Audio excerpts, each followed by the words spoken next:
All right, friends and family, welcome to the utility light trailer assembly video. So we're going to go from this to that eventually. This first part is going to be on the main chassis assembly. So let's dive into it. All right, so the first part is this main chassis, and this is the only part out of everything that needs supports. And it's just here under the wheel arch. Any of the roughness that might be there on your print will go away when you add the fenders in, so we're going to add those here in a little bit. But we've got to start with this piece, and we're going to explain why. All right, so this is a pretty critical step. If you miss one of these two steps, you're going to have to take this thing back apart to put these on. So there are some hidden wire routing here in the tail lights, which we're going to take advantage of before we put things together. And also these two stopper screws, which will not be accessible once the trailer is assembled. So it's really critical that you get the length right. These are M3 by 6, right there. And these M3 by 6 act as stoppers to prevent your outriggers from falling out when you pull them out. You'll see there's actually a groove here. And so that screw sits down in this groove. And then there's a little, hard to see here, there's a little tab here that adds some friction at the end to lock it in place in the fully closed position. So your first step is going to be to install your two outriggers. So push those in. Again, no supports needed anywhere else. Don't enable them. Use smart supports, but we're going to lock those two in place, and we're going to put in our M3 by 6. So whenever you're putting stuff together like this, you don't need to go crazy tight on the screws, but you can see that acts as a stop so these don't fall out. And when you push them in all the way, they lock in place as well. All right, so that's our basics on the outriggers. Let's go on to the tail lights. All right, so kind of like the cooking shows, we've already got one of these sides done to speed things up. When you print these lenses, print them with 100% walls or 100 walls, and you're going to get that nice concentric pattern that makes it look like a lens. And use 3mm 12-volt LEDs. So that's what's on this side. So we're going to start here. There's our 3mm LED. This is red, obviously for trailer lights. And we're going to take our taillight housing and taillight lens and push those together.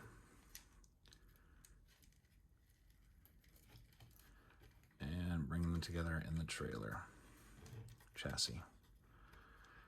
All right, at this point, you're going to take, this is an M2 by 8 socket head. And use our 1.5 driver. And let's put all 4 screws in.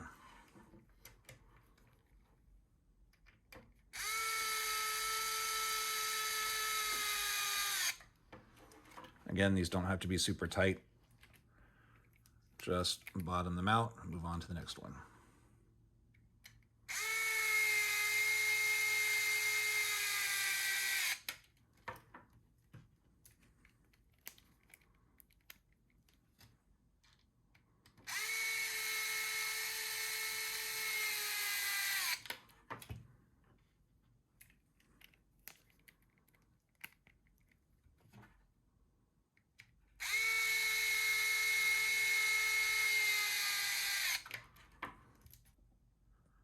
All right, so another next step that's much more difficult if you miss it or skip it is installing the muffler. So the muffler is actually 2 pieces. I've already assembled it, but you have this elbow and then you have the main muffler body. Again, these are all printed without supports. You're going to use an M 2.5 grub screw, screw it in, and then screw on the elbows. You can kind of, I'm going to open it there so you can see, but that's just a long set screw or grub screw in there. So line up your elbow so it's even with the bottom of the muffler. And this ring is just a press fit, or it can be glued in. It's a little detail here, kind of gives it a hardware look, but we're going to drop our elbow in there, and we're going to use a couple of M3 by 10s to attach the muffler.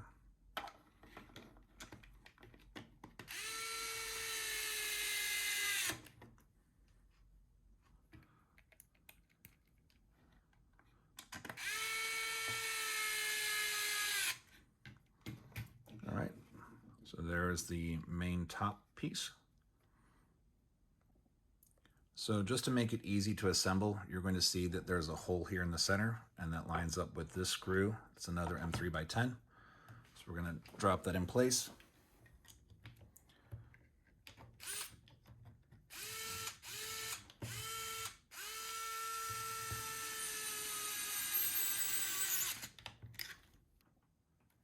All right, so at this point, you're going to want to prep your two gull wing doors. They're identical.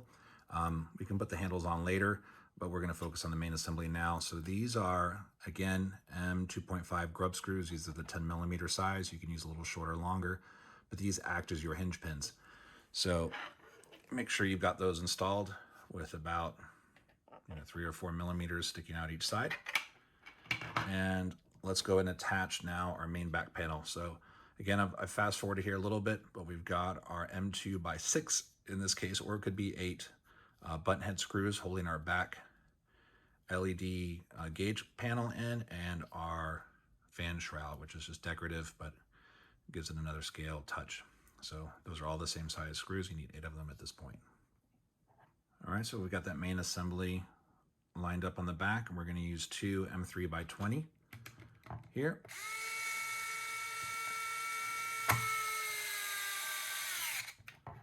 That's one side done. One thing you want to make sure is that you're not pinching these wires, so make sure they're coming out of those 2 guide holes. Looks good on this side. Let's get our other M3 by 20. And all right, so that's the rear assembly installed.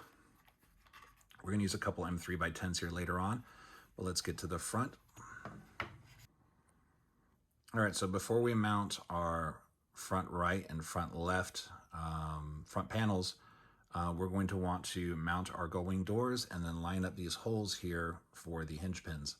So these are M3 by 12s. I've already got them sitting in the 2 brackets, and we're going to line up our doors. So go ahead and line up your door in the rear pin, put on our front panel, and let's snug these up.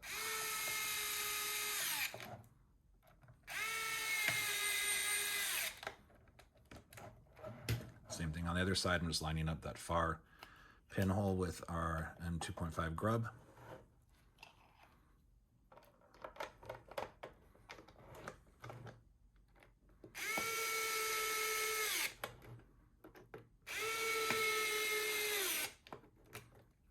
All right, so now should be able to get our fingers under here and open our gull wing doors.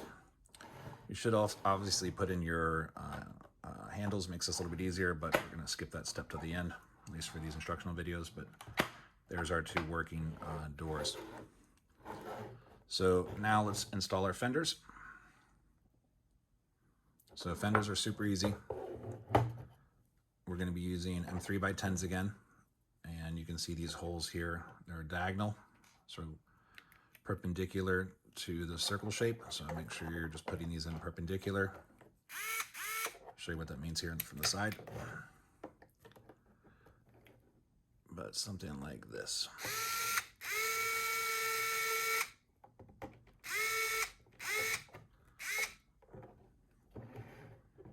There you go.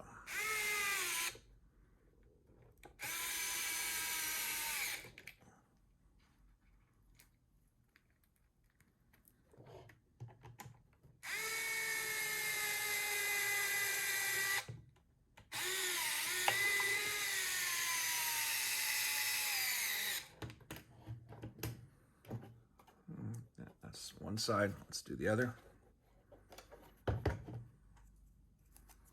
Again, these fenders are the same, so not too many ways that you can mess this up.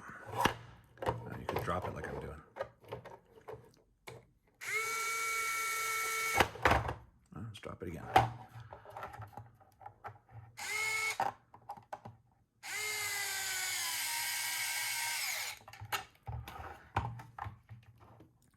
Good news is I overbuilt this trailer, so it's pretty tough. You're going to find this difficult to break if you are in the habit of breaking things. All right, so let's move on to our axle assembly. This is one of those generic 114 style semi-axles unpowered. These are advertised as 78 or 80 millimeter on center. I have found some variants since there's a few companies that make these, but there's some flexibility in the TPU, so you can run either of those. And your hex face to hex face measurement is about 153. Your axle measurement is 140.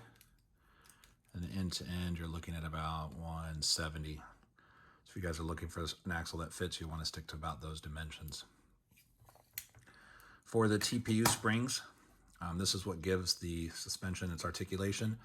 You can run more or less wall thickness or infill to get different spring rates, or even different density or durometer on the TPU. For the bolts, M3 by 18. So let's send those home.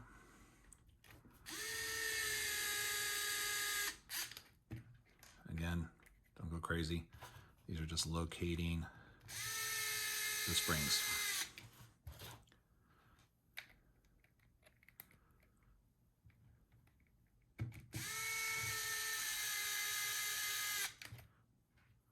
And then last step is going to be four M3 by 10 to hold your axle in place on the bottom of the chassis.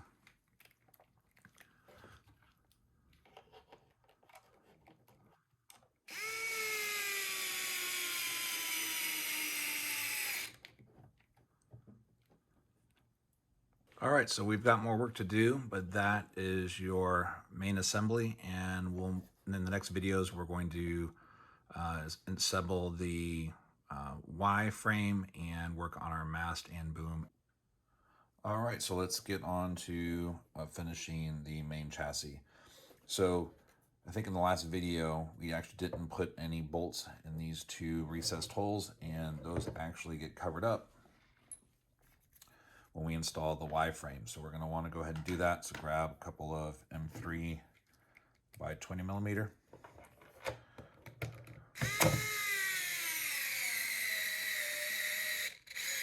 Let those bottom out.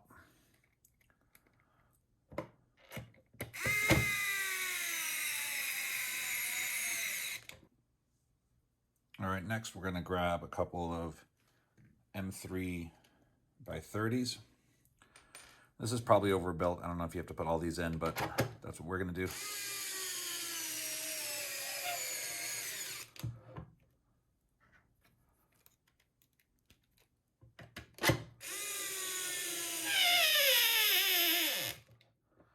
All right, so let's move on to installing the mast.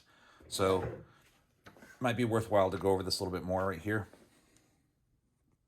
All right, so on the mast, there's a couple ways you can do this.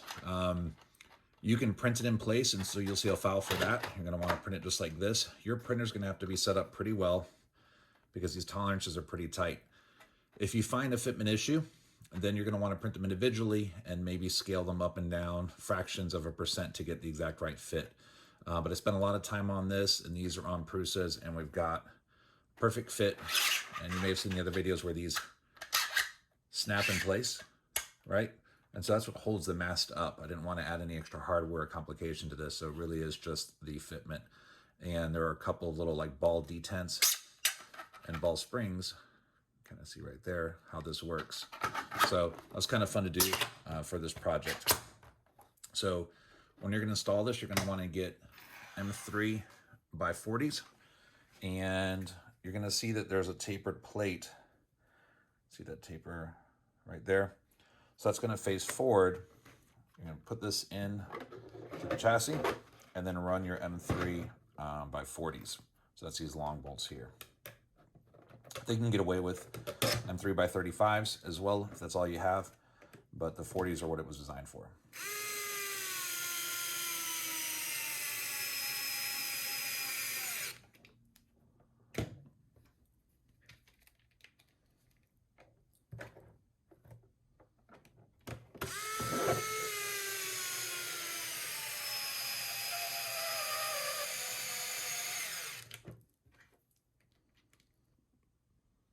All right, so next step, grab your Y chassis and some M3 by 20s, and you're going to line those up with the 4 bolt holes that exist in the main body here.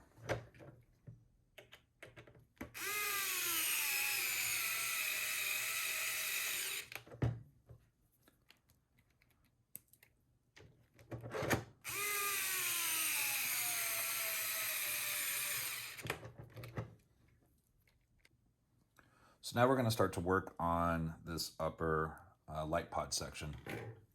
So this does have to be done in order because some of these bolts will not be accessible. So this first piece with the notch needs to be facing towards the back of the chassis, and you'll see 2 corresponding holes there. So drop a couple of M3 by 8 or M3 by 10s in there. And you'll see that they're countersunk as well. It's kind of hard to see in there, but you're going to want to make sure to drive these all the way home so they are completely below the surface of that inner lip there.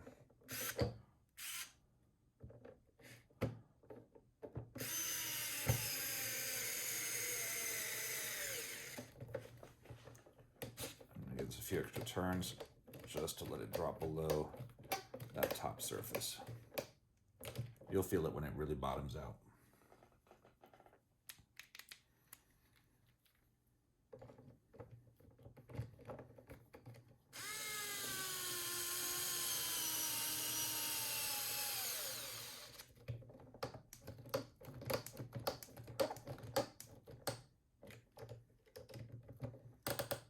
All right. So at this point, we can start to work on this section, and then the last step is going to be to bolt it in place. So this little loop is a wire guide. It's going to face down, and then this will get slotted into this point, and it sort of locks it in place in this 90-degree range of motion. To mount that, you're going to use just a regular M3 nut and an M3 by 12. You'll see one side has a hexagonal shape, which is actually the far side here. So that's where you're going to press your M3 nut. We're not going to do that now because we're going to work on this upper section, but I just wanted to show that.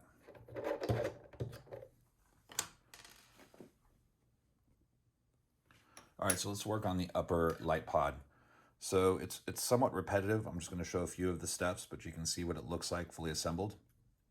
These are M3 like links or standoffs. These can be a wide variety of lengths depending on the look you're going for. This is about 100 millimeter by 6 with the M3 tap on the inside. So let's start by assembling one of these little light pods. So you'll notice that these are, let's see if I can show it there. These are symmetrical in that they can be used on the left or right side. And I try to keep the parts count as low as possible here. So the way these work is you're going to take your M3 Grub screw. This is 16 millimeter, I believe. And you're going to run it into the pod. You'll feel it bottom out, stop right there. Then you're going to take this little, I don't know what to call it, a swivel piece. I forgot what I call it in the manual or in the STL files. But you're going to screw those together.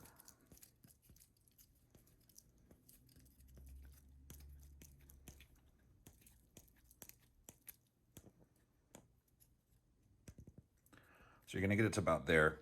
And this is what makes each of the bodies. When you have your LED panels, which I'll link in the video description, you'll pop them in place, and then this retainer ring is just a press fit, and it's going to sit inside here. You can just snap it in place. And that's what holds the LED panels inside of this piece. Now, when you get your standoff, you'll see there's a couple of grub screw holes here. You can run M3 by 8 millimeter button heads or even some more grub screws in there to lock them in place. But it's a pretty tight fit. So let's drop one in.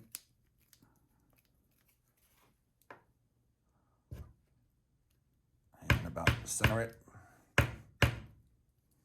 There you go. So we've got that piece about centered. And you'll see how these go on now. The little pod attaches to the standoff, and then you'll run, let's not let our grub screws go away. You'll run a couple of of M3 by 10s or M3 by 8s, depending on your thread depth there, into the side of the pod.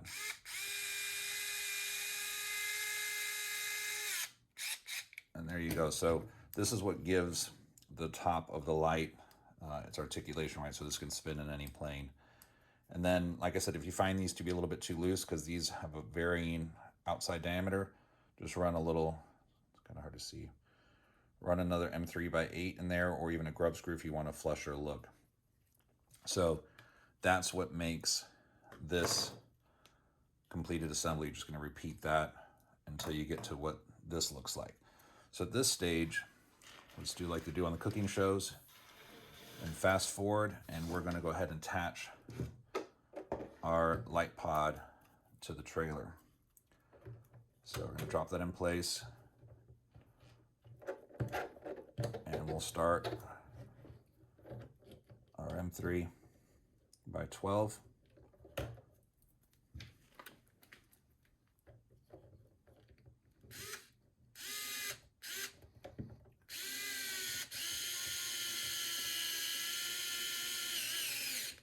All right, and now we can take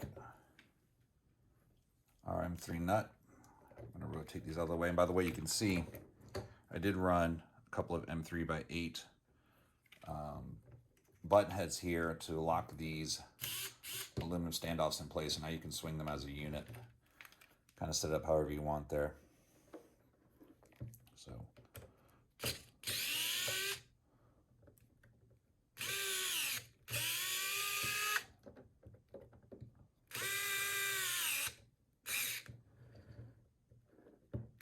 all right. So we've got our M3 nut and bolt in place. You can pull your light tower up. You can aim these however you want, lock them in place. Just like that. And there you go. All right, so here's what the mostly completed trailer looks like. And the next couple little videos, we're going to do some of the small pieces that finish this off, and we'll go over the parts that you need to buy. And just to show you, guys, the extended height here, it is going to the level of my workbench light. So it's really scale in the height, and it provides a ton of light if you're doing anything at night, like comps or scale scenes or construction sites. So there you go.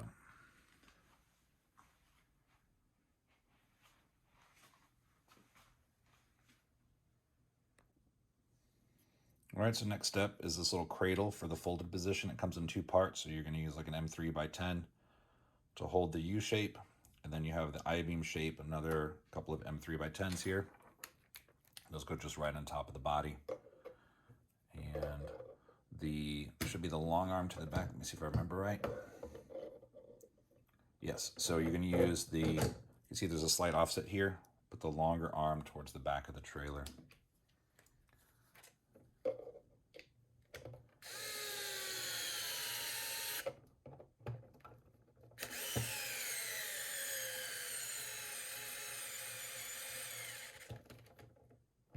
Sounds like my screwdriver is about to kick the bucket, so we're going to charge that up and come back in a little bit, finish up these videos. All right, so we're almost done with the assembly. Let's go ahead and attach the door handles. So we're going to pop these open, and we're going to use some M2 by 8 and grab our door handles, and we'll install those now.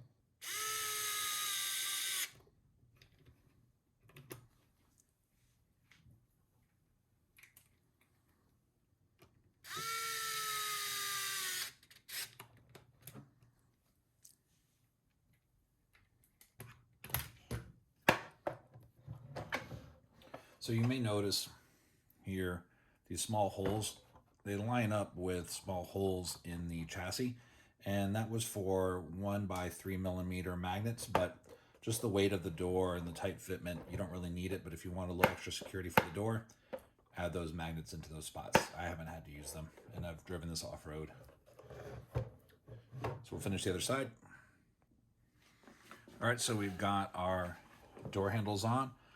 Couple small hidden tabs here. So you're gonna use a ball end or a short socket, but I think you guys can see them right there. So drop a couple M3x10 or 12s in there.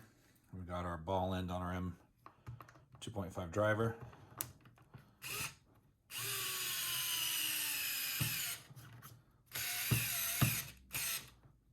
And it just locks the top.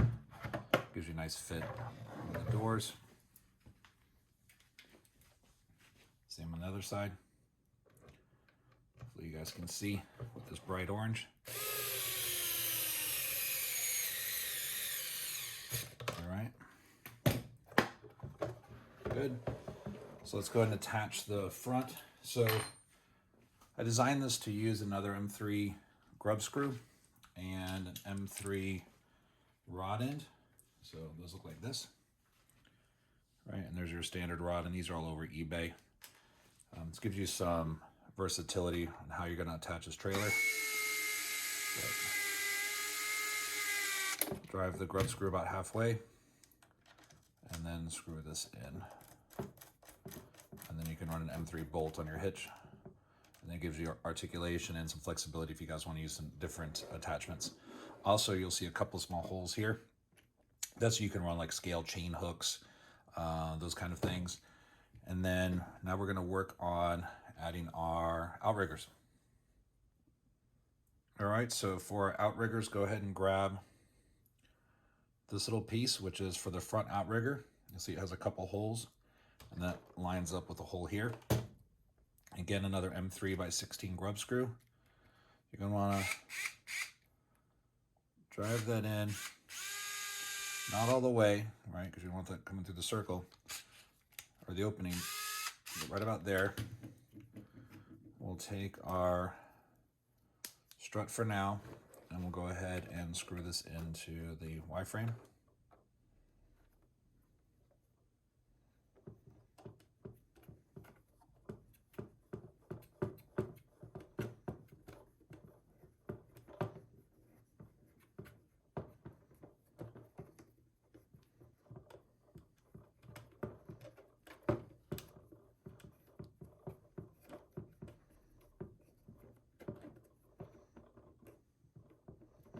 Go. And again, you can use like these M3x5s to lock that in place so it doesn't slide once you get your appropriate height. Now, obviously, it's going to be dependent on your wheels and tires, but it'll look something like that, so we'll go ahead and lock it down for the sake of this video.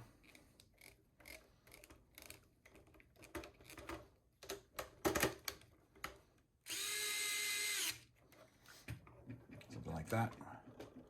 Fold it up out of the way. Out back, much of the same process. Should mention the lengths. This is about a 70mm standoff, and these are 80s. And then you'll also see you can print these caps for them. So we're going to take out 6 caps, and we'll finish this assembly.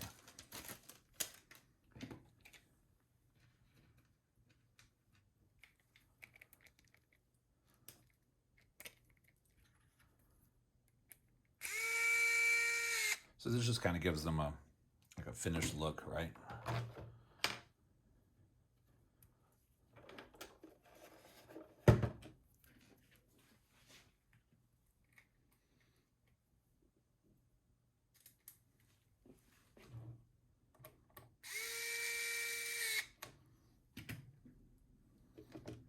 Might as well do the other side since it didn't take too long.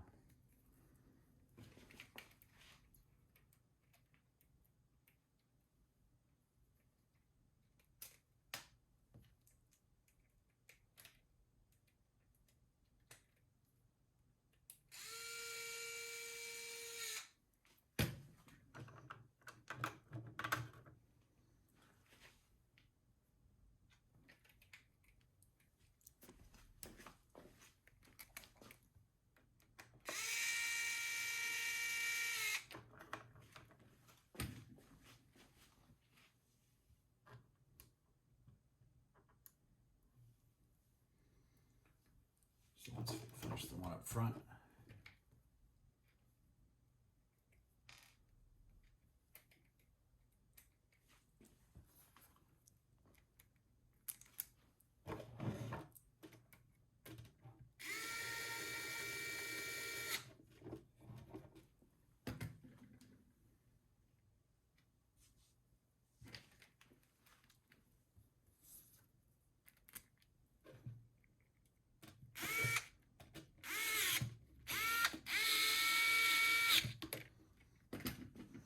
All right, so you're gonna have something that looks like this, and then you'll adjust and lock these in again with grub screws, M3 grub screws, or some short M3 button head like this. So let's see what our height is. That looks pretty good.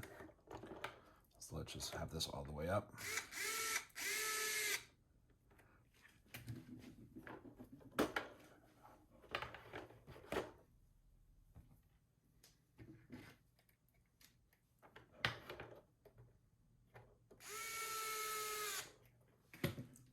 All right, so there you are on your outriggers. So you can adjust this tension so it's not so locked in, it's easy to slide. That's what I would recommend. It's kind of how mine are. This is just aesthetic. It doesn't have to actually support the light tower.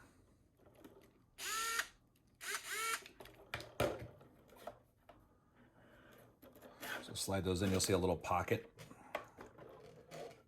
See, it's a little hard to see in the video, but there's a little pocket there for that to sit in so it doesn't fall down while you're driving. And then there's some added friction because part of the outrigger design here has a little tab.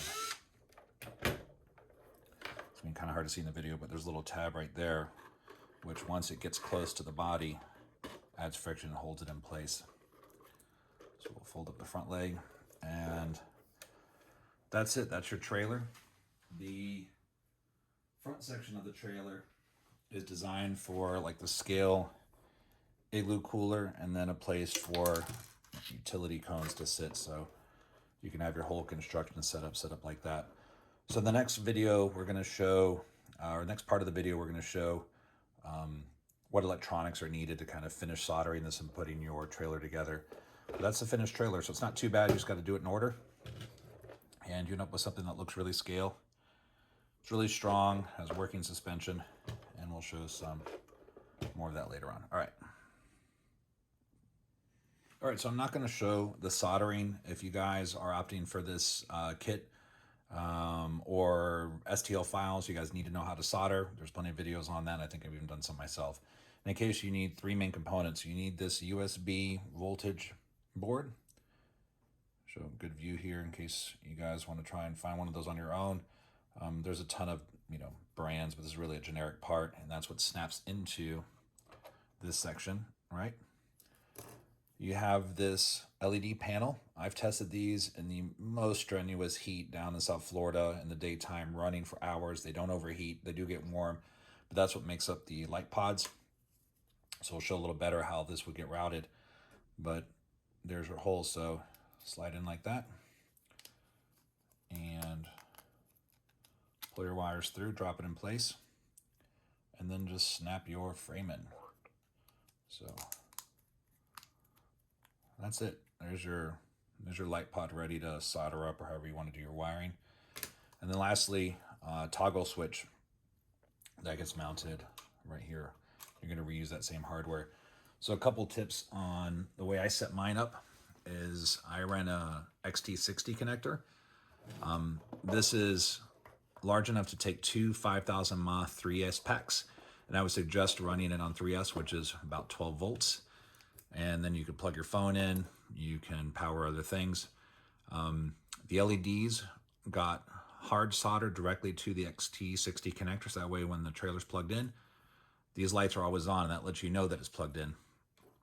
I also had the voltage meter and USB output hard soldered into the XT60 connector. So again, when it's plugged in, those three things are always on, letting you know you have the trailer plugged in, because you don't want to leave a LiPo connected when you're not around it. And then the toggle I had soldered to the XT60 connector and then running through this opening and then powering with a long lead, powering these lights. And so I just coiled the wire around. And that's really how a lot of these utility trailers are in real life. So you'll flip the switch on and it turns on your lights, and you simultaneously get that meter reading and you're good to go. So that's the whole video, guys. Let me know what you think.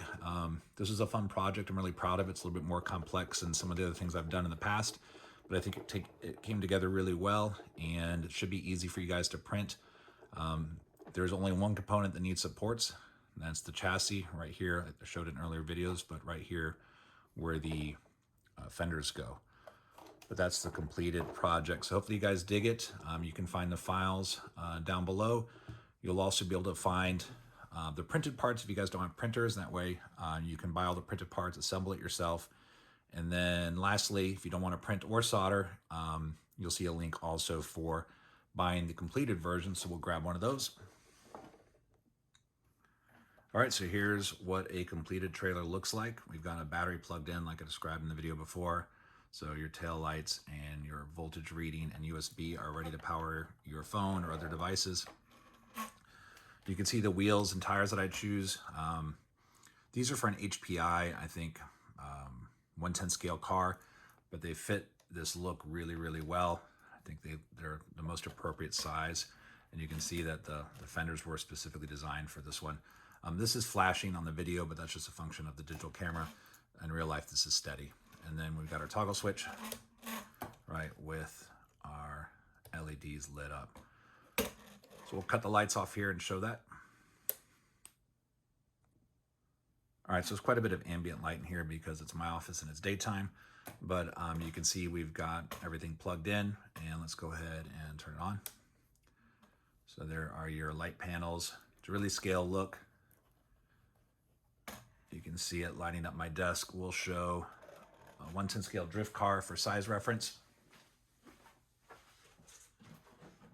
People who have seen these in real life are surprised by how large they are, but there's your 1/10 scale drift car and our utility light trailer next to it.